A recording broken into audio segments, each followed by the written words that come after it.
Дамы и господа, мы рады приветствовать вас на борту самолета авиакомпании «Узбекистан Airways». Добрый день, уважаемые пассажиры, дамы и господа.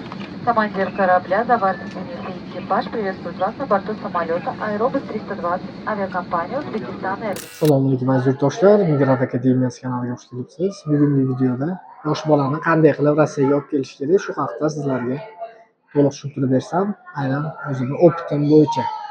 Aziz yurtdoshlar, yosh bolani Rossiyaga olib kelish uchun birinchi o'rinda заграничный pasport, ya'ni O'zbekiston zagran pasportini olish kerak bo'lar ekan. Buning uchun agar qizingiz yoki farzandingiz, o'g'lingiz Rossiyada tug'ilgan bo'lsa, birinchi o'rinda shu O'zbekiston ZAKS byurolaridan metrikasini tasdiqlatish kerak ekan. Ya'ni JSHI raqam olishga to'g'ri kelar ekan.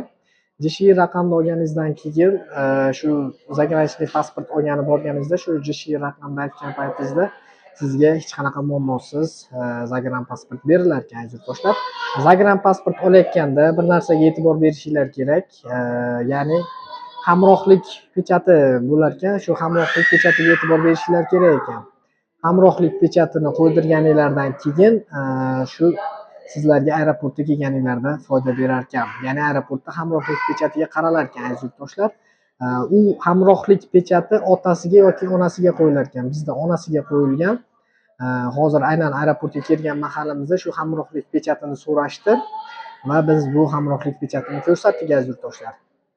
Agarda hamrohlik pechati bo'lmasa-chi degan yurtdoshlarimiz, masalan, shu pasport stolida hamrohlik pechatini qo'yish esdan chiqib qolgan bo'lsa nima bo'ladi degan yurtdoshlarimiz bo'lsa, agar unaqa bo'ladigan bo'lsa, daverность qilinar ekan. Otasiga yoki onasiga yoki begona shaxs bo'lsa, begona shaxsga ham shu daverность qilsa bo'laverar ekan.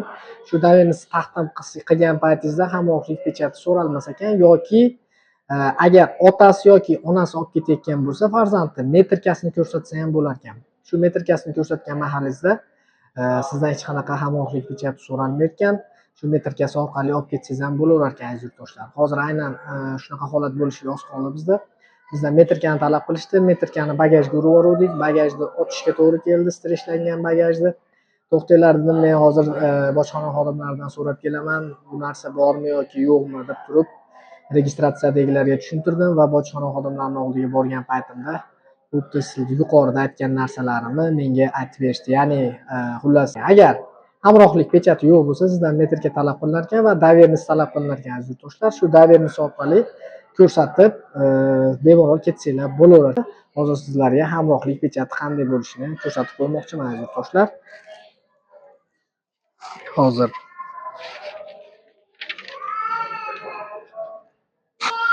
hamrohlik pechati mana bunaqa ko'rinishda bo'lar ekan. Pechat urib turib, familiyani yozib qo'yar ekan.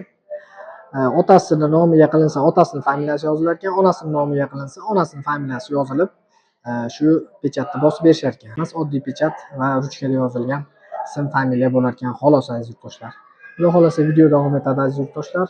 Yana davom ettirganda xudo xolasa xabarlashamiz. Sog' bo'linglar, salomat bo'linglar.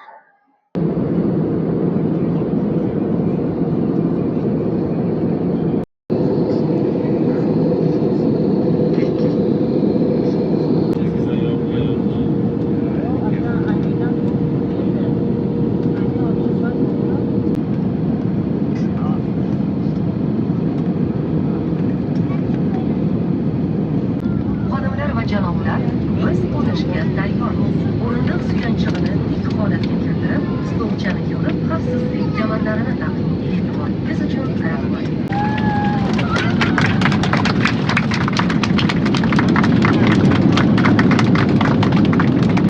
Дамы и господа, наш самолет произвел посадку в международный аэропорт Внуково, города Москва.